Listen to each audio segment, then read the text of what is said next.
가장 안전한 공동체라는 제목으로 말씀을 나누도록 하겠습니다.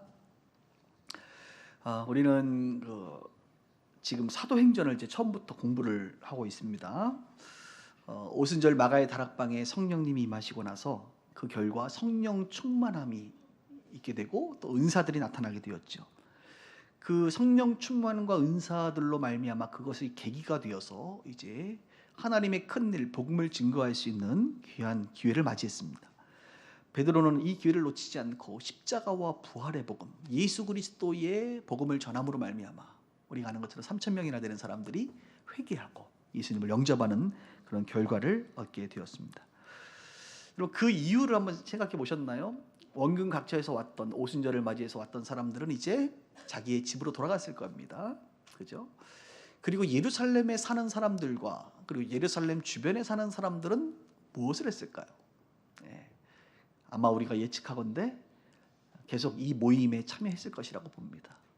한마디로 성전에 모여 함께 예배하고 기도하기를 힘썼다, 성경은 말하죠. F.F. 브루스라고 하는 유명한 신학자가 이런 말을 했습니다. 오순절 이후로 믿는 사람들은 매일매일 성전 경내에서 모여 예배드렸고 그들이 규칙적으로 모였던 장소는 바로 성전 바깥을 동쪽편에 있는 솔로몬 행각이었다라고 말합니다. 그러니까 이 학자도 그들이 매일매일 모였다는 거예요. 모여서 하루에 3번씩 기도도 하고 또 시간 날 때마다 모여서 하나님을 예배하고 기도하고 그렇게 했다는 겁니다. 여러분, 이렇게 오순절 성령이 임하고 나서 이제 몇 개월의 시간이 이제 지나게 됩니다.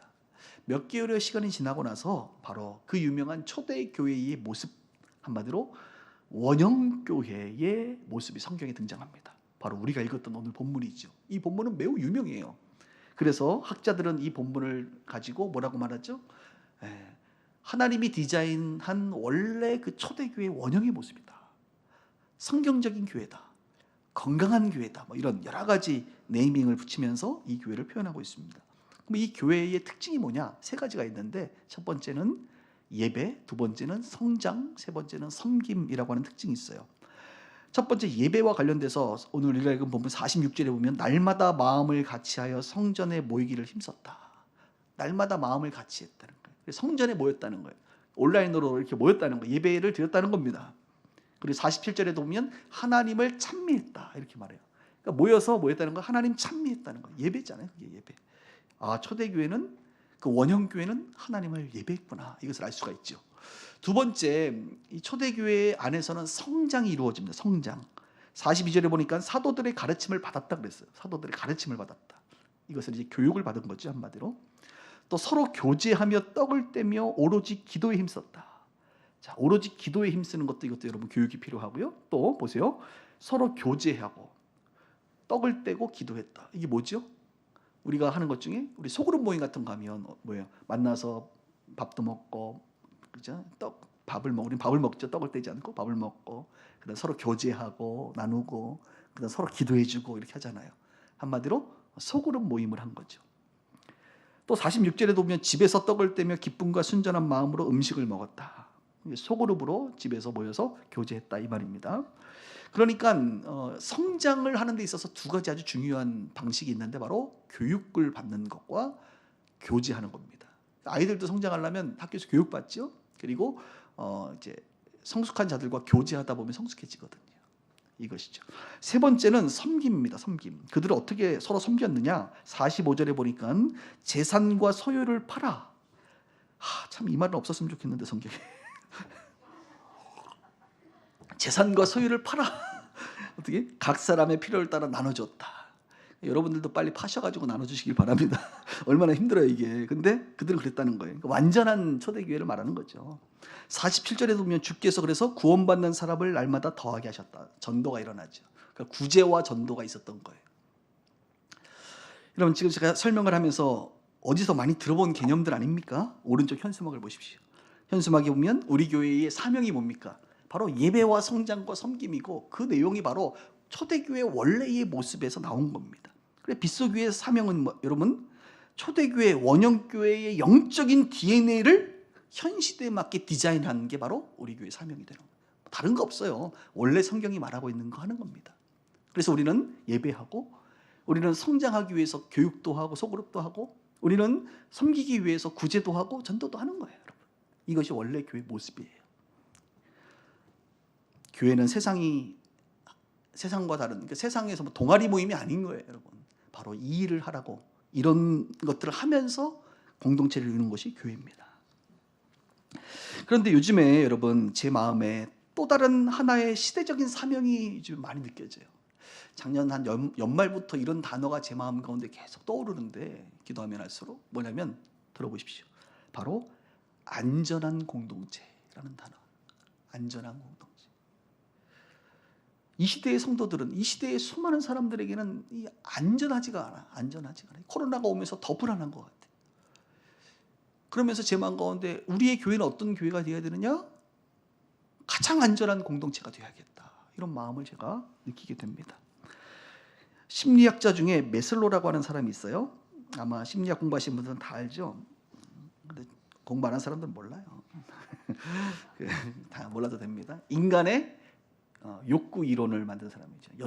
5단계 욕구 이론이 있다. 아마 이것은 알 거예요, 내용은. 그에 따르면 첫 번째 인간의 욕구는 뭡니까? 가장 밑바닥에 첫 번째 욕구는 생리적 욕구. 생리적 욕구라면 먹고, 싸고, 숨쉬고, 자고. 그래서 여러분, 잠 안 자면 사람이 미쳐요. 이 생리적 욕구가 해결 안 되는 거거든요. 오늘 불면증 있는 사람들 예수 이름으로 떠나갈지어다. 불면증은 여러분이 떠나는 게 아니라 불면증이 떠나갈지어다. 그래서 잠 자는 거 이거 인간의 생리적 욕구거든. 그 다음에 마지막 이제 성적인 욕구, 이런 것들이 인간의 생리적 욕구다, 이렇게 말합니다. 그런데 이 생리적 욕구가 해결되고 나면 그 다음에 두 번째 욕구가 있는데, 바로 안전에 대한 욕구들. 안전. 뭐 전쟁, 요즘에 우크라이나 지금 전쟁 날 것 같잖아요. 이런 것들이 어떻게 사람들이 불안한, 안전하지 못한 것에 대한 트라우마가 있고, 전쟁을 경험한 사람들은 이 트라우마를 겪는 거예요. 그래서 그다음에 치안, 폭력, 학대, 그리고 이제 경제적으로는 고용에 대한 불안, 이것도 있죠. 그다음에 인생의 고충들, 이런 것들. 그러니까 이런 불안이 있기 때문에 나온 상품이 뭡니까? 보험이라는 상품이 나와서 이 불안을, 미래의 불안을 상당 부분 해소하는 역할을 하는 겁니다. 이 생리적 욕구와 인간의 안전의 욕구가 끝나고 나면 그 다음에 사람들의 욕구는 뭐냐면 애정과 소속의 욕구가 있다. 애정과 사랑받고 싶은 욕구와 어딘가에 소속하는 욕구가 필요하다. 그 다음 단계는 바로 존중의 욕구. 그래서 내가 그런 공동체 안에서 존중받으면서, 그죠? 존중받으면서 이렇게 살아가는 그런 욕구가 있다. 마지막 욕구가 있는데, 그게 뭐냐면 자아실현의 욕구입니다. 우리 기독교적으로 얘기하면 하나님의 꿈이 나의 꿈이 되어서, 하나님의 꿈이 나의 꿈이 되면 내 꿈을 이루는 것, 이것이 하나님의 꿈을 이루는 거잖아요. 이게 자아가 실현되는 거예요. 그래서 많은 분들이 마지막 단계에서 자기가 왜 이렇게 저렇게 뭘 이루려고 하나, 다 자아 실현의 욕구 때문에 그런 거예요. 가장 이해 안 되는 게, 여러분, 대기업 나는 회장님들이 왜 자꾸 일을 하실까? 그냥 노시지. 근데 그게 아니야. 인간의 욕구 중에 그분들에게는 뭐 어떤 그런 뭐 돈이라든지 뭐 안전, 이런 게 중요한 게 아니라 자기의 어떤 꿈을 이루는 게 중요하기 때문에 하시는 거예요, 여러분. 자아 실현의 욕구. 여러분들은 지금 무슨 욕구 때문에 힘들어하십니까? 예? 근데 종교라는 것이, 이 메슬로가 말하기를 종교라는 것은 안전의 욕구와 소속의 욕구를 해결하는 데 매우 중요하다, 이런 얘기를 했어요. 갑자기 설교가 아니라 상태 심리학인데 다 도움이 되는 겁니다.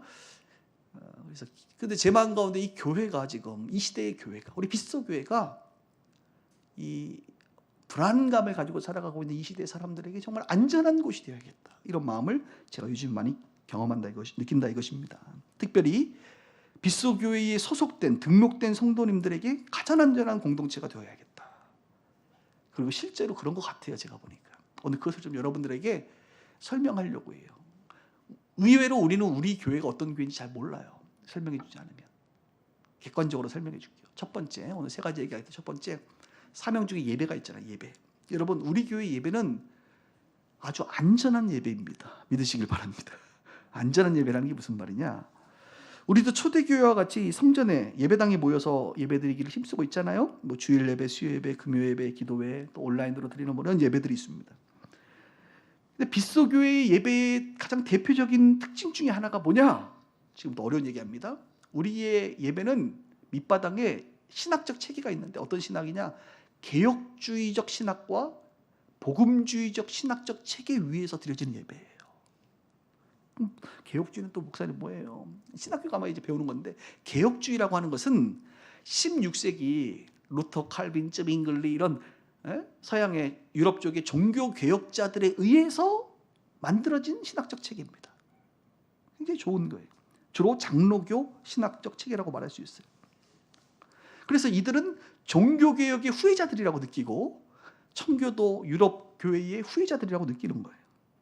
그러니까 한국에는 장로교가 많기 때문에 그런 프라이드를 가지고 사는 거예요, 사람들이. 한국 교회 장로교는 대부분 개혁주의적인 성향을 가지고 있습니다. 그러니까 종교 개혁을 했잖아요. 그래서 개혁주의라고 말하는 거예요. 근데 이 개혁주의가 계속 개혁을 해야 되는데 매너리즘에 빠지고 더 이상 스스로를 개혁하지 않으면 어떻게 돼요? 썩는 거예요. 그래서 유럽의 교회들이 지금 다 개혁주의 신학의 바탕 위에 있지만 다 무너져 버렸습니다. 미국의 청교도가 무너져 버렸습니다. 오히려 다른 형태의 신학 체계를 가진 공동체들이 부흥하기 시작하고 이런 아이러니가 벌어지기 시작합니다. 그런데 우리는 지금 뭐라는 거예요? 개혁주의 신학의 바탕 위에 복음주의라고 하는, 복음주의는 또 뭐냐? 복음주의는 개혁주의도 포함하고 개혁주의뿐만 아니라 오순절주의, 알미니안 감리교주의, 성결교, 독립교회, 여러 형태의 교회에 우리가 아까 사도신경에 고백했던 거룩한 공교회를 믿는다. 이것이 바로 우주적인 교회거든요. 예수의 십자가와 부활, 이 복음을 받아들이는 신학적인 어떤 관점들은 조금 달라도 제대로 복음을 받아들이는 이단이 아닌 사람들은 다 우리가 이 성경에서 교회라고 말하니까 이들을 다 품는 것을 복음주의라고 말한다. 복음주의 안에 개혁주의도 있는 거고요. 그러니까 우리 비스도교회는 제가 장로교 신학을 했잖아요. 그러면 기본적으로 개혁주의라고 하는 아주 이 칼빈주의적인 아주 고상한 그런 신학적 배경 위에 복음주의적인 것을 수용하는 그런 형태의 신학적 체계를 가지고 있다. 어렵나요, 여러분? 한마디로 말하면 자기 줏대가 확실하지만 넓은 포용성이 있는 교회가 비스도교회다. 이렇게 믿어주시길 바랍니다. 이런 모습 때문에 지금 제가 뭘 말하는 거예요? 예배의 측면에서 우리 교회는 아주 안전한 공동체다라는 것을 말하고 싶은 거예요. 여러분, 폐쇄적인 신학, 편협한 신학은 하나님의 한 부분, 작은 부분만을 보여주고 있습니다.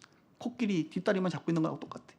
전체를 보려면 다양한 신학적 체계들 가운데 하나님께서 그 신학, 그 공동체, 그 사람들에게 보여준 다양한 하나님의 모습을 종합적으로 우리가 이야기할 때 하나님의 다양한 모습을 볼 수가 있어요. 그것을 말하는 겁니다. 조금 더 실질적으로 말하면 비스도교회는 다양한 교파적인 배경의 사람들이 모여 있다는 거예요.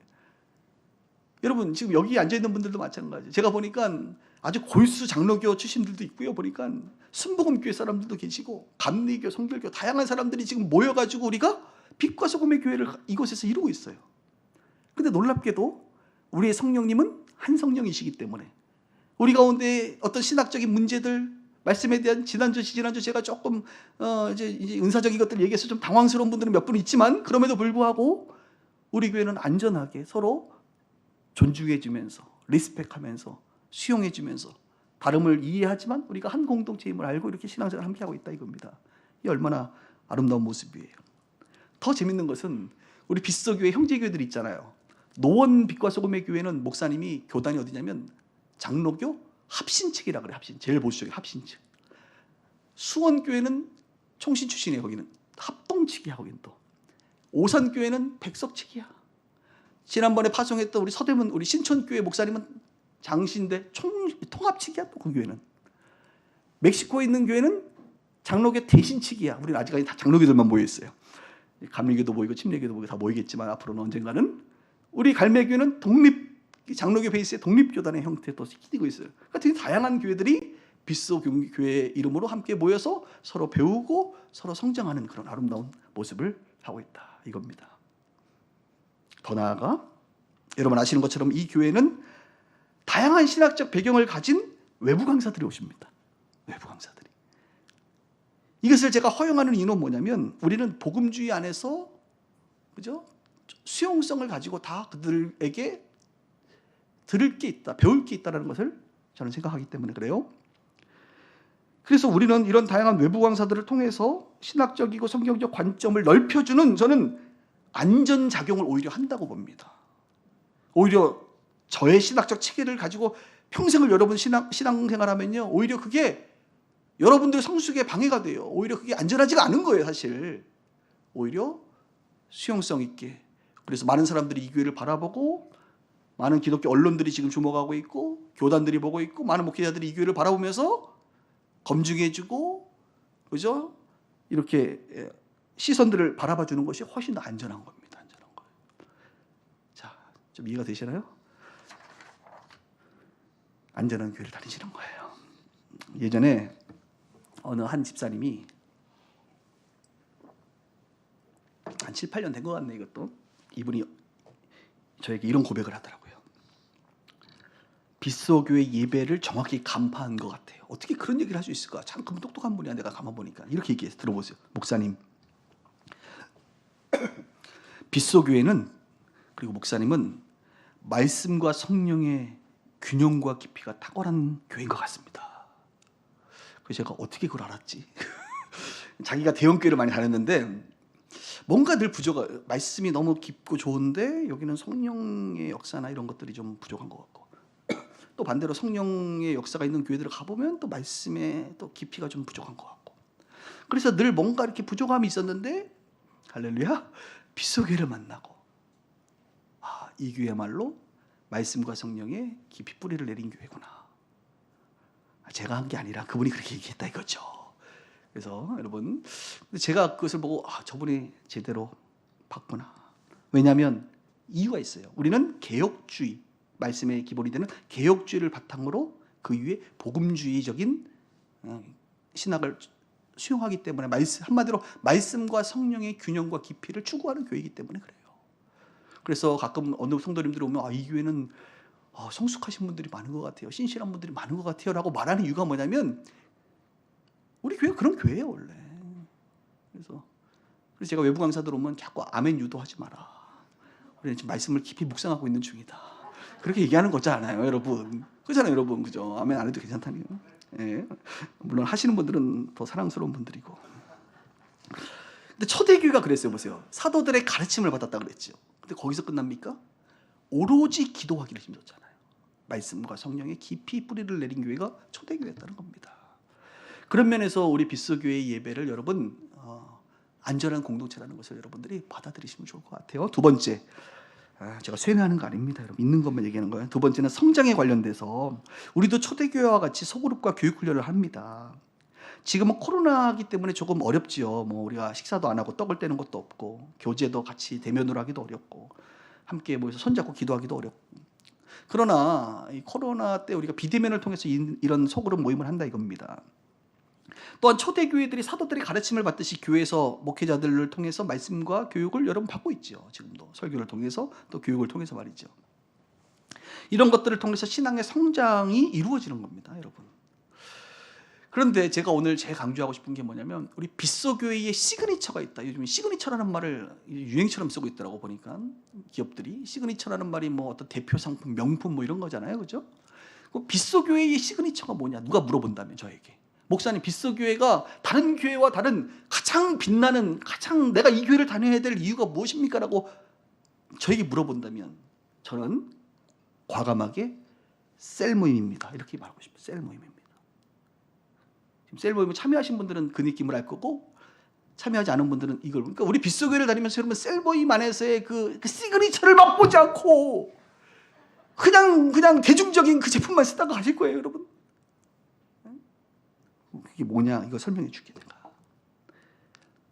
13년째 여기 앉아 계시네. 13년째 신앙생활을 함께 하신 어느 집사님이 저에게 이렇게 고백했어요.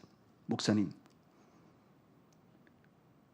우리 교회에서 하는 이 셀 모임, 우리 교회와 같은 이런 셀 모임을 하는 교회는 대한민국에 0.1%도 없을 겁니다. 거의 유일한 교회 같습니다 라고 그분이 저에게 얘기했어요. 그래서 제가 얘기했죠. 어떻게 그걸 알았죠 또? 여기 계세요 지금 그분이. 도대체 우리가 어떻게 하길래 이렇게 얘기를 하냐면 지금 설명을 해드릴게요. 이거 여러분 잘 이해하셔요. 사람을 변화시키는데 가장 결정적인 역할을 하는 게 뭐죠? 물론 성령님의 역사도 있지만 사람을 변화시키는 데 있어서 하나님의 말씀이거든. 말씀. 동의하십니까?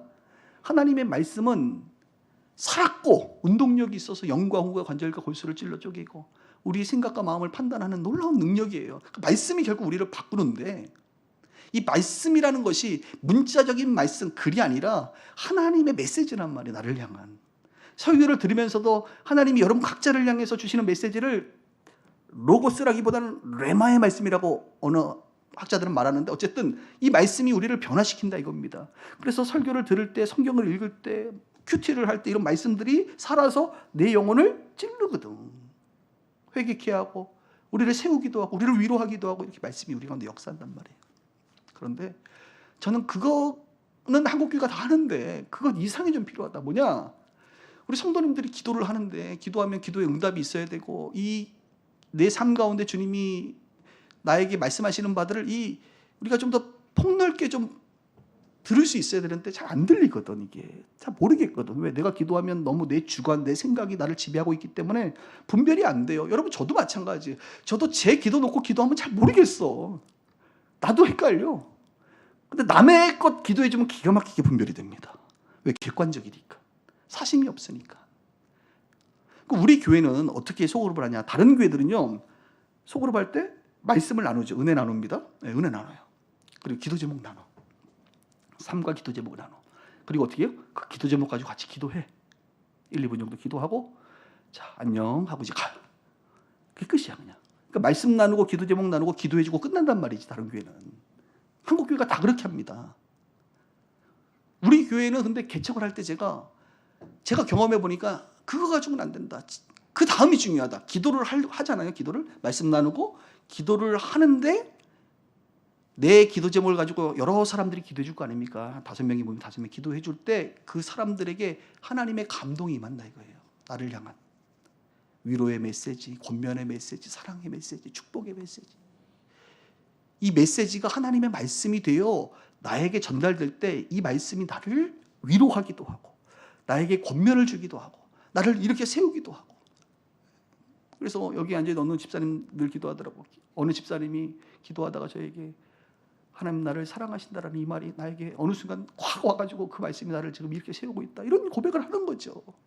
내가 이 문제 앞에 어떻게 갈 바를 알지 못할 때 서로 기도하면 주님의 메시지가 어떻게 감동들이 나눠진단 말이에요. 나눠져.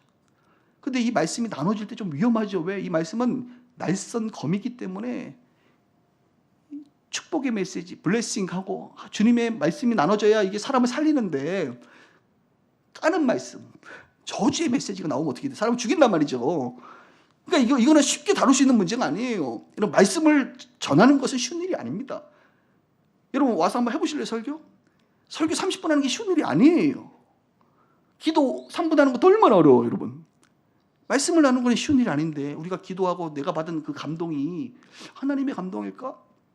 진짜일까 아닐까? 이것을 나누는 게 쉽지 않거든요. 그래서 우리가 개척 초기 때는 성도가 몇 명 없으니까 저하고 직접 했단 말이야. 왜? 난 전문가니까. 나하고 함께하면 안전하니까. 근데 교회가 성장하면서 성도들이 늘어나니까 주일날 소그룹을 하면 제가 할 수가 없죠. 인도를. 성도들끼리 인도를 한단 말이에요. 그러다 보면 이 리더들이 그것까지 하기는 어려운 거예요. 나누는 것까지. 그래서 제 마음 가운데 목회를 하면서 우리 교회도 이거는 힘들겠구나. 우리 옛날에 수지교회 할 때는 교회가 부흥이 워낙 안 돼가지고 한 7년 동안 계속 저하고 함께 나눴는데 얼마나 훈련이 됐는지 몰라 그분들은. 근데 이 갈매교회는 계속 성장하다 보니까 제가 할 수가 없는 거예요. 인도를. 그래서 그냥 우리도 말씀 나누고 기도하고 기도해주고 끝 이렇게 했단 말이에요. 지금까지. 그런데 주님의 놀라운 지혜가 임하기 시작한 겁니다. 바로 그것은 코로나였습니다. 할렐루야. 코로나가 터지고 나서 제가 소그룹을 다 인도했잖아요. 알고 계시죠? 6개, 7개를. 시간 다 바꿔가지고. 처음에는 2주마다 하니까 우리가 2주에 한 번씩 제가 직접 인도했고 좀 훈련이 되고 나서는 한 달에 한 번씩 자기네들이 하고 한 번에 한 번 제가 하고. 그러면 그 모임에 참여하신 분들이 다 느껴요. 처음에는 와서 당황해요. 왜냐하면 뭐야 여기 이상하다 좀. 왜? 기도하고 나서 막 얘기를 해. 처음에는 무슨 말 할지도 몰라요.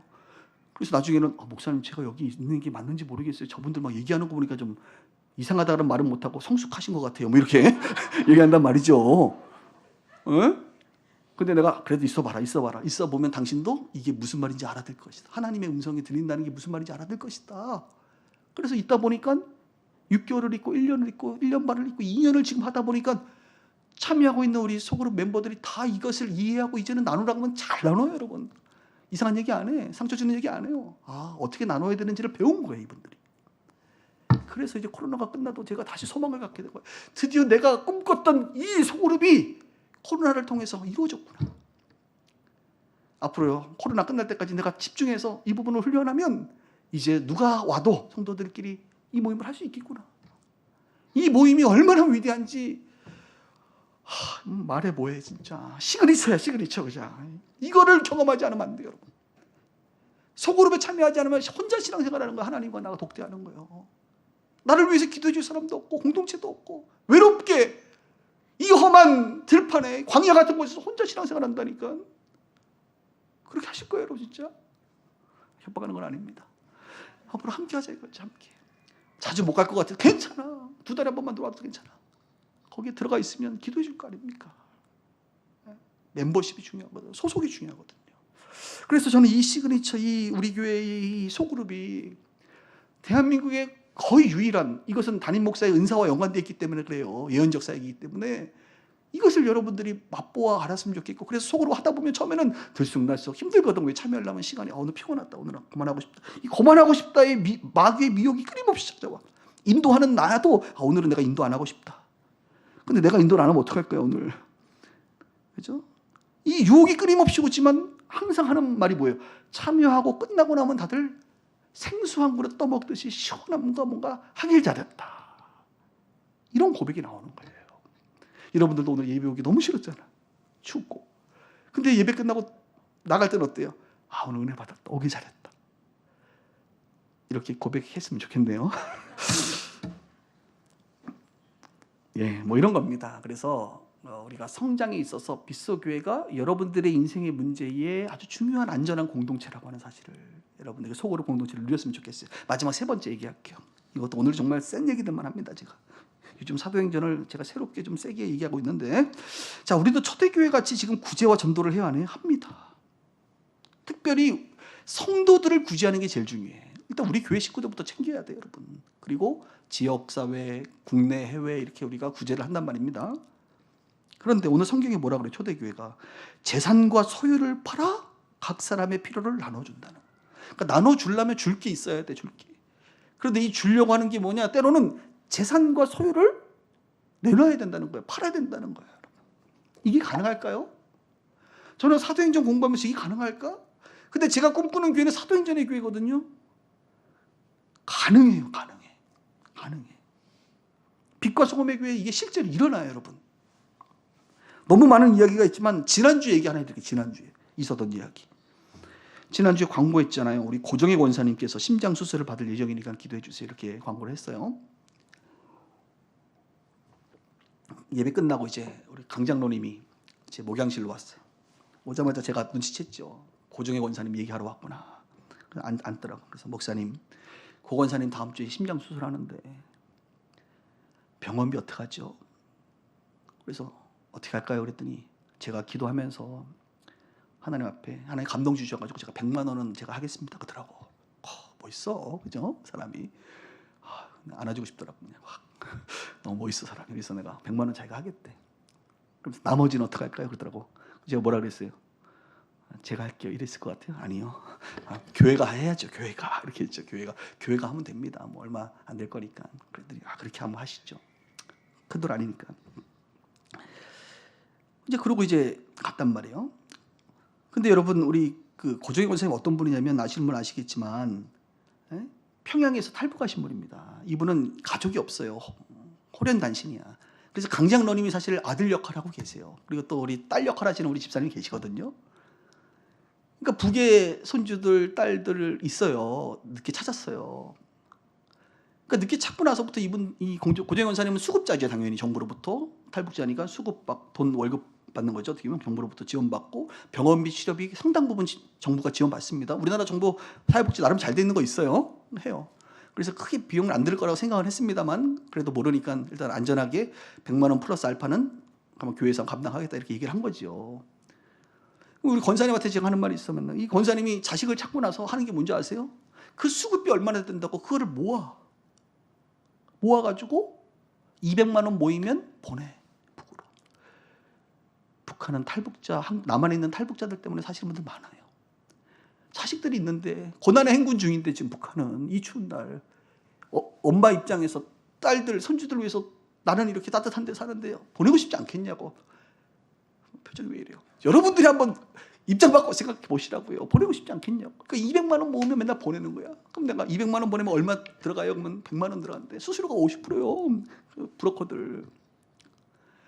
근데 이분이 내가 맨날 뭐라 그러는 거야? 다 보내지 마세요. 권사님도 사셔야지. 아유, 저는 교회에서 반찬 주니까 그거 먹고 사면 됩니다. 아, 그러지 말고 좀 아껴. 민폐 끼치지 말고 아껴. 근데 본인 마음은 그게 아닌 거야. 더 보내고 싶은 거 더 보내고. 어쩔 수 없어요. 근데 이번에 수술할 때 되니까 이게 목돈이 없잖아요. 이런 일인 거예요, 지금.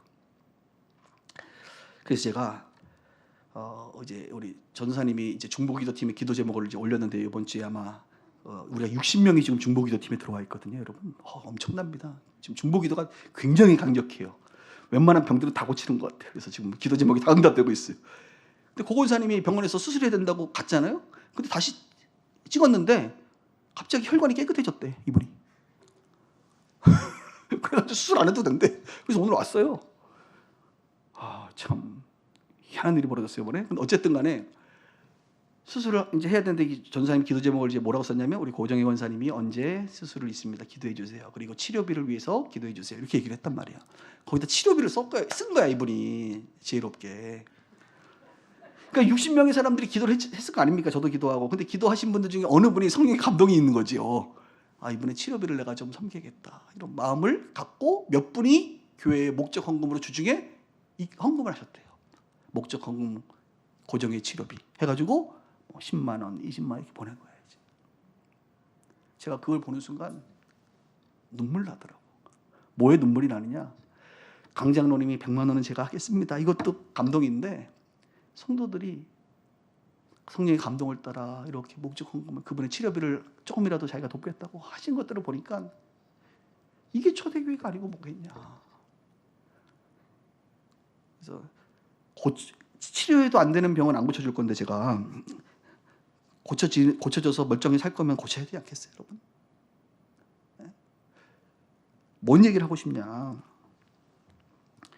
우리 교회가 안전한 공동체, 여러분의 인생에. 여러분의 개인의 문제에 가족들이 먼저 해결하겠죠? 가족들이 해결 못하면 누가 해결합니까? 국가가 해결하잖아, 많이.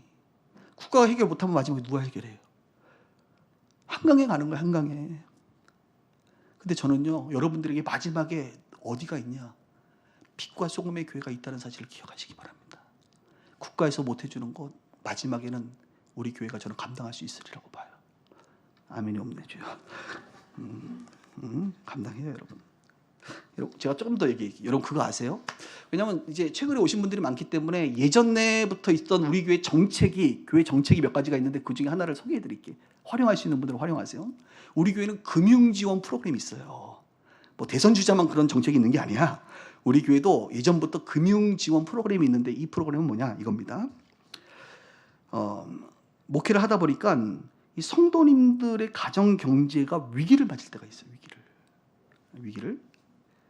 그러니까 위기라는 건 뭐냐면 경제 주체, 뭐 그게 남편이든 아내든 간에 돈 버시는 분 있잖아요. 경제 주체인 가장이 실직을 하거나 사고를 당하거나 병에 걸려서 장기간 경제 활동을 못하는 경우 어떤 일이 벌어져요?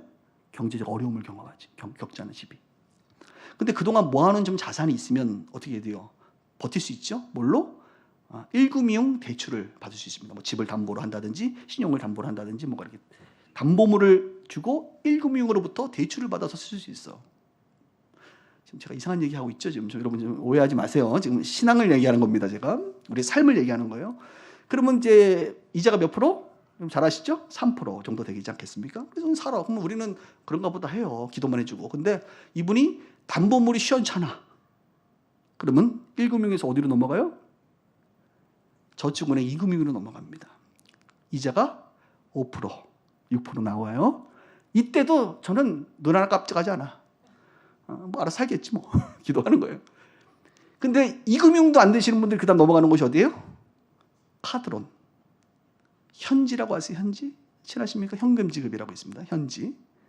현금 지급과 카드론을 받는 분들이 있어요. 근데 뭐 사업하다가 잠깐 빌려 쓰는 거 말고 생활을 위해서 카드론을 받는 경우가 있단 말이에요. 카드론 이자는 12%입니다. 카드론까지 다 받고 나서 마지막에 더 받을 때가 있어요. 한 군데.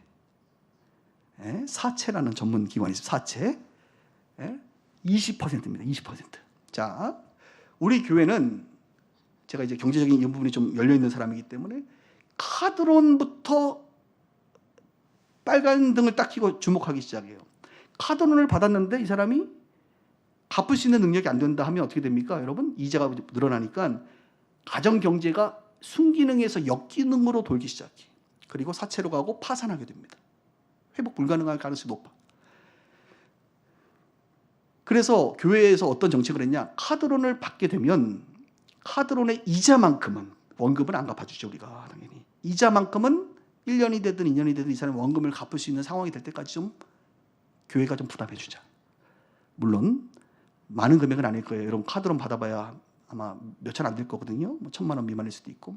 그 이자만큼은 교회가 부담해 주자. 이런 정책이 있습니다. 그래서 한마디로 카드론 이자 지원 프로그램, 이런 게 우리 빗속교회에 있습니다. 오늘 좋은 거 알았네. 나도 좀 써먹어야겠다. 이런 마음 갖지 마시기 바랍니다. 이래서 지금 목회하면서 이런 경우가 몇 건 있었어요. 몇 건의 도움을 받아서 그분들이 다시 순기능으로 회복돼서 다시 경제활동을 잘 하시는 분들이 있어요. 혹시 지금 여러분 사채까지 가시고 파산 고민하시는 분들은 지금 이 자리에 파산회생 전문 법률가에 계십니다. 제가 소개시켜드릴게요, 조용히. 그래서 도움 받으시기 바라요. 저는 수많은 목회자들을 만나면서 얼마나 많은 목회자들이 경제적인 것 때문에 고통받는지를 알기 때문에 이런 걸 아는 거예요. 우리 교회에 그래서 카드론까지 넘어가신 분들은 제가 다 모르지만 지원받고 싶으면 저한테 자산을 다 공개해야 됩니다. 그래서 여러분들이 도움을 받으실 분들이 있으면 도움을 받으세요. 그런 프로그램이 있다는 거예요. 이 얘기했더니 어느 분들이 나 교회 옮겨야겠다 이러더라고.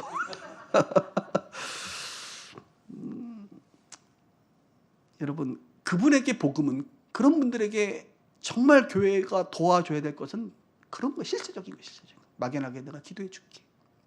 기도해 줄게가 아니라 실제적으로 나의 것을 꺼내 주는 거예요.